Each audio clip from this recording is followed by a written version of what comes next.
बात कर ली, अतिवृषण की, शुक्रवाहिनी की बात कर ली। अब हम शिशन की बात करने जा रहे हैं। शिशन क्या है? एक ये जो शुक्रवाहिनी है जाकर के खुल रही है और ये यहाँ पर जाकर के कॉमन नलिका में जाकर के खुल रही है। शुक्रवाहिनी कहाँ जाके खुल रही है? शुक्रवाहिनी खुल रही है यहाँ पर स्तन नलिका। ये शुक्रवाहिनी मूत्र नलिका से होते हुए कहाँ जा रही है? प्रोस्टेट ग्लैंड में जाकर के खुल रही है। और प्रोस्टेट ग्लैंड जो है ये यहाँ पर संयुक्त रूप से जुड़ी हुई रहती है। स्खलन नलिका ये आगे बढ़कर के स्खलन नलिका में कन्वर्ट हो जाती है और इसको हम स्खलन नलिका कहते हैं। और ये स्खलन नलिका प्रोस्टेट नलिका के साथ जुड़कर के संयुक्त रूप से कहाँ जाके खुल रही है? यूरेथ्रा में जाकर के खुल रही है। इसे हम क्या कहते हैं? यूरेथ्रा। इसे हम क्या कह रहे हैं?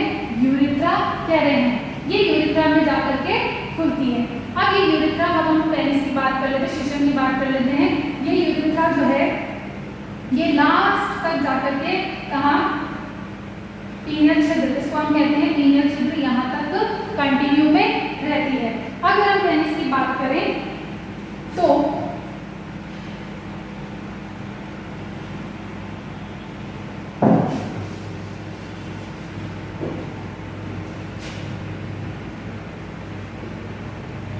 शिशन क्या है? एक बांसल नलिकाकार संरचना है। मांसल नलिकाकार संरचना है शिशन। ठीक है, आप यहाँ पर डायग्राम देख रहे हैं। ये जो है ये एक शिशन की संरचना है।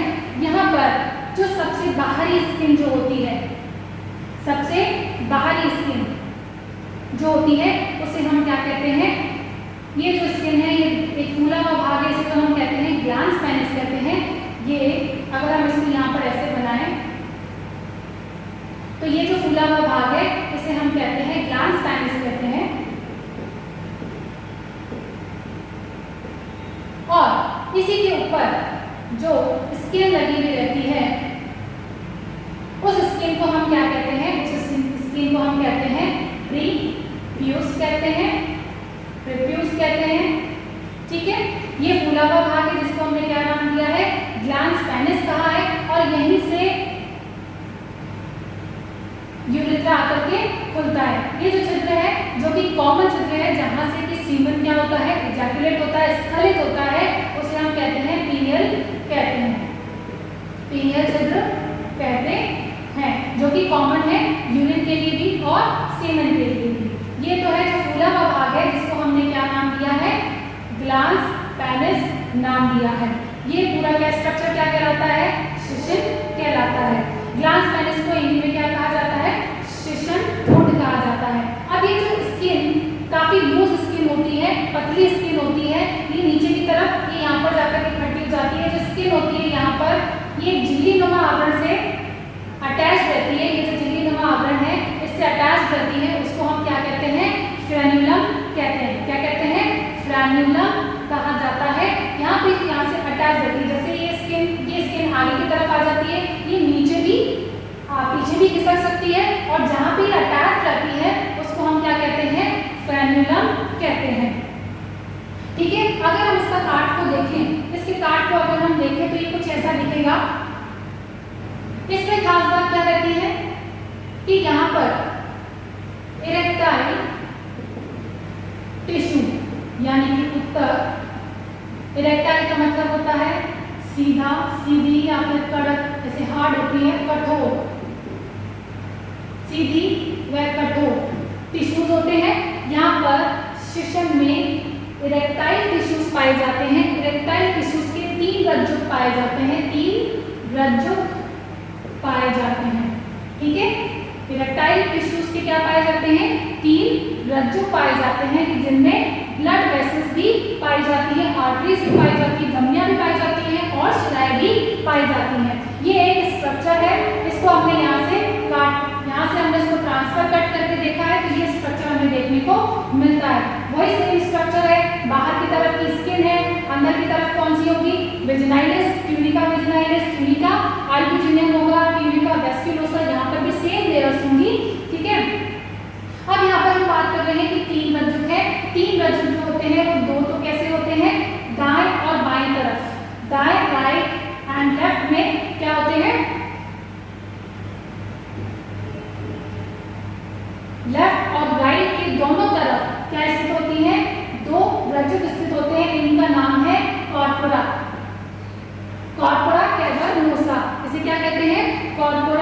कैवर्नोसा, ये क्या है, इरेक्टाइल टिश्यूज हैं। 3 रज्जुकों यानी 3 कॉर्ड के फॉर्म में खूब सारे टिश्यूज मिलकर के एक कड़क, एक 3 डोरी, जैसे 3 डोरियां होती है ना, वैसे यहाँ पर ये लगे हुए रहते हैं और लेफ्ट और राइट में व्यवस्थित होते हैं। उनको हम नाम देते हैं कॉर्पोरा कैवर्नोसा। बच्चों इसके नाम आपको ऐसे ही याद करने पड़ेंगे क्योंकि इनके हिंदी के नाम अवेलेबल नहीं है।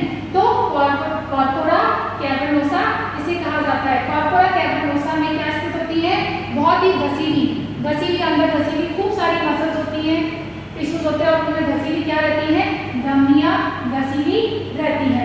साथ ही साथ जो तीसरा रज्जुक है वो तो ये होगा 1 2, तीसरा रज्जुक जो है वो कहाँ स्थित होता है, मध्य में स्थित होता है। तीसरा रज्जुक कहाँ स्थित होता है, मध्य में स्थित होता है, जिसको हम कहते हैं कॉर्पस स्पॉन्जियम कहते हैं। कॉर्पस स्पॉन्जियम कहा इसको जाता है। ठीक है, अब बात करते हैं कि ये जो तीनों रज्जुक है ये किस तरह से व्यवस्थित होते हैं। जो 2 रज्जुक हैं कॉर्पोरा कैवर्नोसा केवल यहीं तक ही व्यवस्थित रहते हैं। कॉर्पोरा कैवर्नोसा यहीं तक ही व्यवस्थित रहते हैं। बाकी जो कॉर्पस स्पॉन्जियम है वो कहाँ स्थित होते हैं, वो पूरे लास्ट तक, एक एंड तक व्यवस्थित होते हैं। ये जो फूला हुआ भाग रहता है, ये जो फूला हुआ भाग रहता है वो किसका बना हुआ रहता है, कॉर्पस स्पॉन्जियम का बना हुआ रहता है। यहाँ पर कॉर्पस स्पॉन्जियम का, अब इसको ढकने का काम मैंने आपको बताया गया था कि प्रीट्यूस कहते हैं उसे, और इस प्रीट्यूस के पास क्या स्थित होती है, कुछ यहाँ पर ग्लैंड्स व्यवस्थित होती हैं। जो उन ग्लैंड्स जो होती हैं वो एक प्रकार का सीबम, एक प्रकार का चिकना पदार्थ बनाती है, कुछ गैसेस पदार्थ यहाँ पर स्रावित करती हैं। ठीक है, जो कि इसको एक नमी बनाए रखती है, वहाँ पर नमी बनाने का काम करती है। प्रीट्यूस ये जो है स्किन की जो लेयर है यहाँ पर क्या स्थित होती है, कुछ ग्लैंड्स व्यवस्थित होती हैं। ठीक है, ये स्ट्रक्चर है कॉर्पस स्पॉन्जियम, ये क्या करता है, ये सबसे लास्ट तक प्रेजेंट होता है। बाकी कॉर्पोरा कैवर्नोसा कहाँ पर व्यवस्थित होता है, केवल आधार तक व्यवस्थित होता है। इस आधार को क्या कहते हैं, यहाँ पर झिल्ली व्यवस्थित होती है, इसको हम क्या कहते हैं, फ्रेनुलम कहते हैं। ठीक है, अब हम बात करते हैं कि यहाँ पर तो धमनियां प्रेजेंट है। ठीक है, और यहाँ पर ऊपर की तरफ कुछ शिराएं होती हैं, धमनियां होती हैं, पृष्ठ शिरा और पृष्ठ धमनी भी यहाँ पर व्यवस्थित होती हैं। बेसिकली इनका काम क्या रहता है, जो धमनियां यहाँ पर है, पेनिस काम कैसे करता है, पेनिस जब ये स्वायत्त तंत्रिका तंत्र के सहयोग से काम करता है, वॉलंटरी होता है, जब ये उत्तेजित होता है टेस्टोस्टेरोन का लेवल भी बढ़ जाता है, ये उत्तेजित होता है, तब ये कैसा हो जाता है, इरेक्टाइल यानी कि काफी कठोर हो जाता है। कैसे कठोर हो जाता है, ये कठोर हो जाता है कि जो धमनियां हैं, इन धमनियों में खूब सारा ब्लड जो है वो क्या हो जाता है, इकट्ठा हो जाता है, और जो वीन्स हैं, ये जो शिराएं हैं, इन शिराएं ये क्या हो जाती है, बंद हो जाती है, इनसे ब्लड बाहर नहीं निकल पाता है, जिसकी वजह से धमनियों में ही ब्लड रहता है, और वो ब्लड रहने की वजह से ये जो उत्तक है ये काफी कड़क हो जाता है। ब्लड होने की वजह से यहाँ पर खूब सारा ब्लड फ्लो होता है, और जिसकी वजह से वो क्या हो जाता है, इसे हम कहते हैं इरेक्टाइल फंक्शन कहते हैं। इरेक्टाइल का मतलब ये है कि इसका सीधा होना। ठीक है, वैसे ये हमेशा नॉर्मली शीतल अवस्था में रहता है। ठीक है, ये तो हमने बात कर ली, सिस्टम की बात कर ली, द्वितीयक जनन अंग की हमने सारे पढ़ लिए, अभिश्लेषण पढ़ लिया, शुक्रवाहिनी पढ़ लिया, फिशन पढ़ लिया। अब हम बात करेंगे सहायक जनन ग्रंथि की बात करेंगे। आपको नोट्स में सब कुछ दिया हुआ है, आपको करना कुछ नहीं है, आपको सिर्फ अभी देखना है, ध्यान से सुनना है, और फिर आपको अपने नोट्स पढ़ने हैं। कुछ ऐसे टर्म्स हैं जो कि हो सकता है मैंने यहाँ पर नहीं बताए हो, मिस हो गया हो, कोई टर्म्स है तो आप उनको देख लीजिएगा। ठीक है, बाकी मैंने आपको ऑलमोस्ट पूरा यहाँ पर बता दिया है। अब हम पढ़ेंगे यहाँ पर सहायक ग्रंथों के बारे में पढ़ेंगे।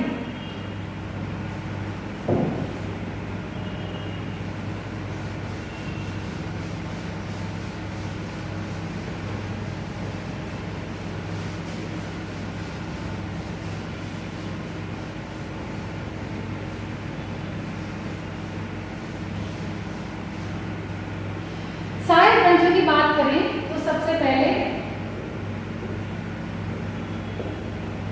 सहायक ग्रंथि की बात करें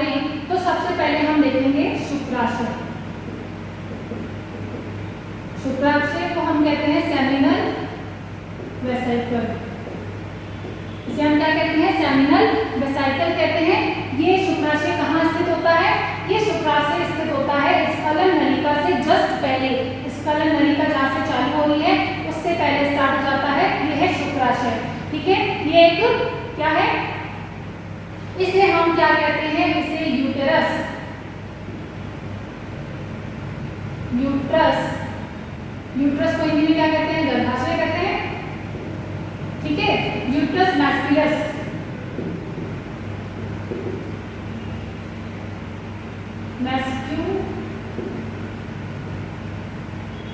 यूट्रस मैस्कुलाइन भी कहते हैं। यूट्रस मैस्कुलाइन इसको कहा जाता है। ये मादा में अंडवाहिनी का यानी कि फैलोपियन ट्यूब का निर्माण करता है।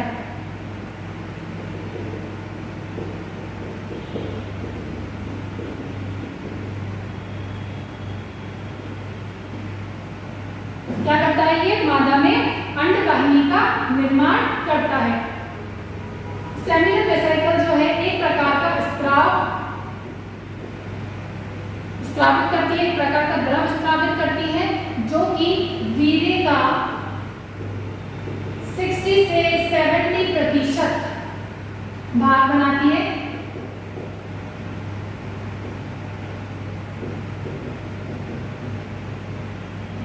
क्या बनाती है, वीर्य का भाग बनाती है। इसमें क्या स्थित होता है, ये काफी चिपचिपा सा लसलसा पदार्थ होता है। ठीक है, क्षारीय होता है, पीएच इसका होता है 7.2 इसका पीएच होता है। इसमें क्या उपस्थित होते हैं, इसके अंदर फ्रक्टोज उपस्थित होता है, प्रोस्टाग्लैंडिन्स, ये तो नाम इंग्लिश के ही है, इनमें हिंदी कुछ नहीं होता है, प्रोस्टाग्लैंडिन्स, और साथ में प्रोफिब्रिनोजन,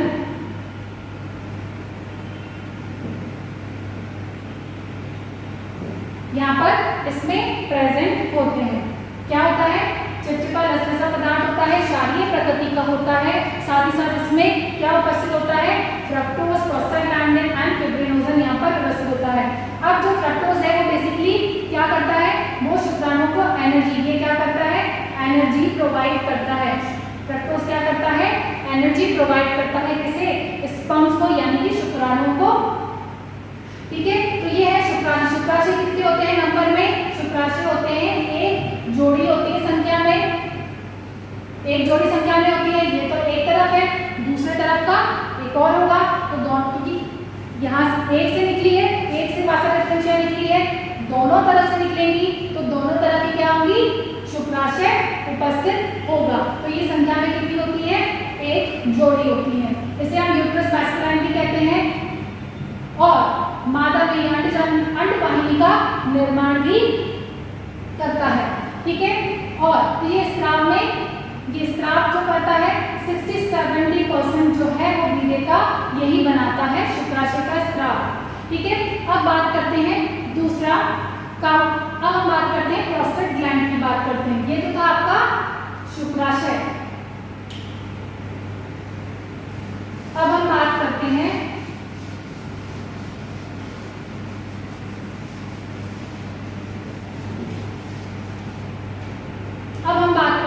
प्रोस्टेट ग्रंथि की बात करते हैं। अब आप देखिए प्रोस्टेट ग्रंथि कहाँ व्यवस्थित होती है, जस्ट मूत्राशय के पास व्यवस्थित होती है। संख्या में कितनी होती है, एक ही होती है, एक संख्या में होती है, साथ ही साथ 5 पिंडों की बनी हुई रहती है। कितने की बनी होती है, 5 पिंडों की बनी हुई होती है। ये प्रोस्टेट ग्लैंड, ये प्रोस्टेट ग्लैंड से जितनी भी नलिकाएं निकलती है वो सारी की सारी संयुक्त रूप से स्खलित नलिका के साथ मिलकर के कहाँ जाके मिल रही है, ये मिल रही है यूरेथ्रा में जाकर के मिल रही है। ठीक है, अब ये भी क्या करती है, ये भी एक प्रकार का क्या होता है, एक स्राव द्रव्य स्रावित करती है। जिसमें क्या व्यवस्थित, ये भी कैसा होता है, चिपचिपा सा, थोड़ा सा दूधिया जैसा कलर होता है।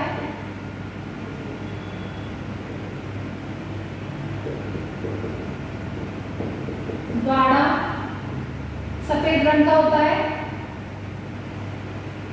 और साथ ही साथ इसका भी पीएच, ये भी पीएच इसका होता है 7.2 और 3 के बीच में इसका पीएच होता है। अब इसमें क्या उपस्थित होता है, इसमें उपस्थित होता है सिट्रिक एसिड, सिट्रिक अम्ल, कैल्शियम फॉस्फेट, सिट्रिक अम्ल, कैल्शियम फॉस्फेट और भी कुछ इसमें कुछ एंजाइम्स उपस्थित होते हैं। उन एंजाइम्स के नाम है रक्त स्कंदन एंजाइम, इसमें उपस्थित होते हैं। क्या उपस्थित होते हैं, रक्त स्कंदन वाले एंजाइम उपस्थित होते हैं। यहाँ पर हमने पढ़ा था कि शुक्राशय के अंदर कौन से प्रोफिब्रिनोजन निकलता है, वहाँ कि वो कहाँ काम आता है, यहाँ पर काम आता है। रक्त स्कंदन वाले एंजाइम होते हैं, उसको एक्टिवेट करते हैं और ये बेसिकली काम क्या करता है कि ये रक्त जो सीमेन है, जो सीमेन को यानी कि वीर्य को क्या करता है, वीर्य को स्कंदित करने का काम करता है। क्यों करता है कि जब जरूरत होती है, जरूरत नहीं है तब तक ये क्या करता है, वीर्य को स्कंदित करने का काम करता है। कैसे करता है कि इसको स्कंदित करने की वजह से क्या होता है, जो शुक्राणु हैं वो क्या होते हैं, गतिशील नहीं हो पाते हैं या फिर हम उसे कहें कि वो कम सक्रिय हो जाते हैं और जिसकी वजह से वो ट्रैवल नहीं कर सकते हैं। जैसे ही जरूरत पड़ती है, आवश्यकता पड़ने पर कुछ समय पश्चात वो फिर से यहाँ पर कुछ लाइसिस एंजाइम भी होते हैं। लाइसिस का मतलब क्या होता है, गलाने वाला, तोड़ने वाला। तो लाइसिस एंजाइम जो होते हैं वो क्या करते हैं, रक्त स्कंदन, जो स्कंदन है उसको तोड़ने का काम करते हैं और जो स्पॉन्ज है वो दोबारा फिर से क्या हो जाते हैं, सक्रिय हो जाते हैं। ठीक है, और ये वीर्य का 30% भाग बनाते हैं। ये कितना बनाते हैं, 30% भाग बनाते हैं। ठीक है, देख लीजिए कि प्रोस्टेट ग्रंथि है, एक होती है, 5 खंडों की बनी हुई रहती है, द्रव्य स्रावित करती है, चिपचिपा दूधिया रंग होता है और गाढ़ा रहता है। पीएच कितना होता है, 7.2 होता है। सिट्रिक एसिड, कैल्शियम फॉस्फेट और साथ ही साथ कुछ रक्त स्कंदित एंजाइम भी ये रिलीज करता है, वीर्य को स्कंदित करने का काम करता है।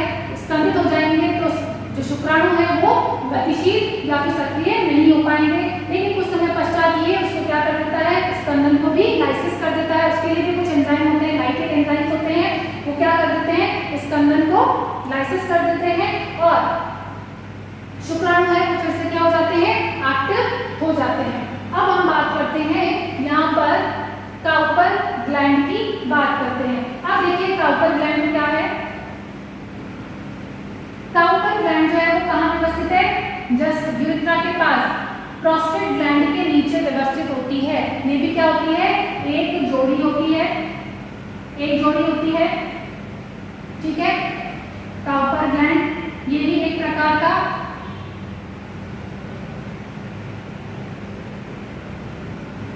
पदार्थ स्रावित करती है, मूत्र मार्ग को उदासीन करने का, मूत्र मार्ग को क्या करती है, उदासीन करती है। कैसे उदासीन करती है कि ये इसका जो पदार्थ होता है, ये जो पदार्थ स्रावित करती है वो क्षारीय होता है, क्षारीय पदार्थ होता है। और हम जानते हैं कि जो मूत्र मार्ग होता है, क्यों वो अम्लीय कैसे हो जाता है, यूरिन की वजह से वो अम्लीय हो जाता है। यूरिन जो होता है वो कैसा होता है, थोड़ा सा एसिडिक होता है, जिसकी वजह से अगर वो एसिडिक होगा, ऐसा क्यों है कि वो एसिडिक, उसको उदासीन करने की जरूरत है, क्योंकि जो शुक्राणु है उसको चलाने के लिए, उसको मोटाइल करने के लिए, उसको ट्रैवल करने के लिए उसको मीडियम ही कैसा चाहिए, क्षारीय मीडियम चाहिए। उसके लिए जो एंजाइम्स चाहिए वो भी कैसे चाहिए, जो कि क्षारीय माध्यम में ही काम करते हैं। इसलिए यहाँ पर मूत्र मार्ग को क्या किया जाता है, उदासीन किया जाता है। ठीक है, ये अम्लीय हो जाता है और ये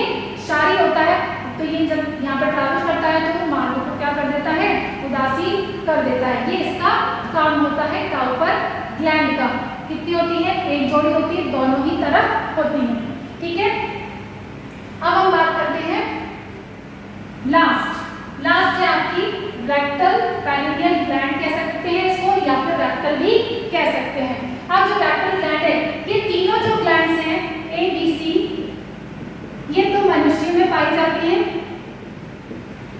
और जो रेक्टल है ये मनुष्य में नहीं पाई जाती है, तो ये दूसरे एनिमल्स में पाई जाती है, जिसको कि दूसरे एनिमल्स में पाई जाती है। ये जो ग्लैंड्स होती हैं ये कहाँ पाई जाती हैं? जो बाह्य जनन अंग होते हैं उनके चारों तरफ पाई जाती है। बाह्य जनन अंग के जैसे मान लीजिए अगर ये नहीं है तो उसके चारों तरफ कौन सी पाई जाएंगी? रेक्टल ग्लैंड्स पाई जाएंगी। साथ ही साथ मलद्वार यानी कि एनस के चारों तरफ ये ग्लैंड्स पाई जाती हैं। ये क्या रिलीज करती है? ये रिलीज करती है फेरोमोन्स को रिलीज करती है। फेरोमोन्स क्या होते हैं? फेरोमोन्स होते हैं बहुत ही ऐसे छोटे ऐसे केमिकल्स होते हैं जिनको कि सूंघ करके कोई जंतु जो है दूसरे जंतु की तरफ क्या हो जाता है? नर जंतु जो है फीमेल की तरफ आकर्षित हो जाता है। बेसिकली ये फेरोमोन्स होते हैं आकर्षित करने के लिए ही होते हैं, जो कि जो एनिमल जैसे डॉग्स हैं, कुत्ते हैं, वो क्या करते हैं? वो फेरोमोन्स को ही सूंघते सूंघते कहाँ पहुंच जाते हैं? जिसको जो जहाँ उसको आकर्षित करना चाहता है वहां तक पहुंच जाते हैं। ठीक है, तो ये इसका काम होता है रेक्टल ग्लैंड्स का। आई बात समझ में? ठीक है, अब हम बात करते हैं, ये तो हो गई आपकी सहायक जनन ग्रंथियां हो गई। अब हम थोड़ा सा वीर्य के बारे में देख लेते हैं कि बेसिकली वीर्य होता क्या है। हम कब से वीर्य कर रहे हैं देख लेते हैं क्या होता है।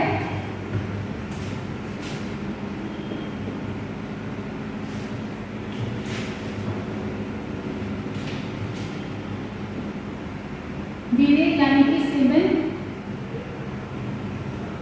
ये जो सीमेन है किसे कहते हैं? स्पर्म।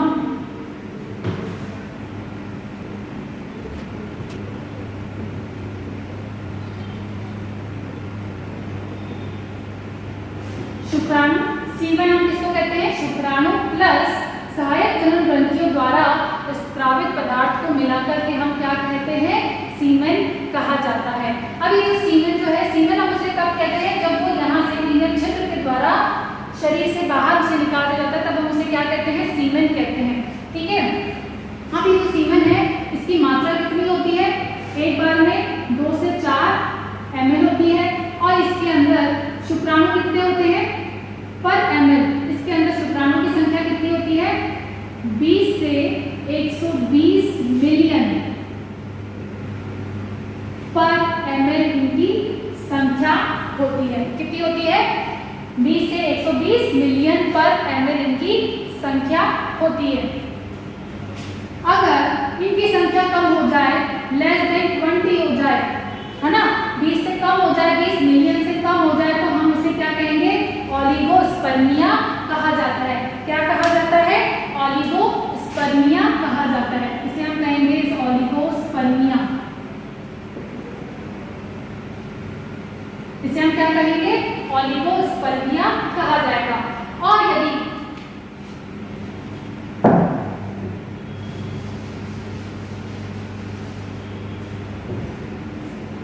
इनकी संख्या बहुत ही कम हो, संख्या शुक्राणु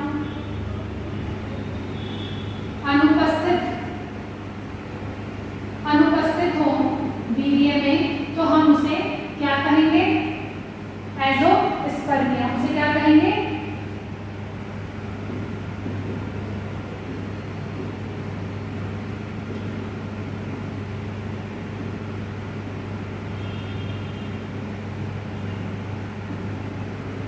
एज़ोस्पर्मिया कहेंगे। और यहाँ पर हम इसे क्या कहेंगे? ओलिगोस्पर्मिया कहेंगे। तो ये तो था आपका कंप्लीट, हमने पढ़ लिया नर जनन तंत्र। जो हमने स्ट्रक्चर जो था वो हमने पढ़ लिया। प्राथमिक जनन अंग पढ़ लिया, द्वितीयक जनन अंग पढ़ लिया। इसे एक बार आप रिवाइज करें। अब हम पढ़ेंगे इसके बाद हम पढ़ेंगे सेमिनिफेरस ट्यूब्यूल्स, यानी कि जो शुक्र जनन नलिकाएं हैं, इनकी संरचना के बारे में हम पढ़ेंगे थोड़ी देर।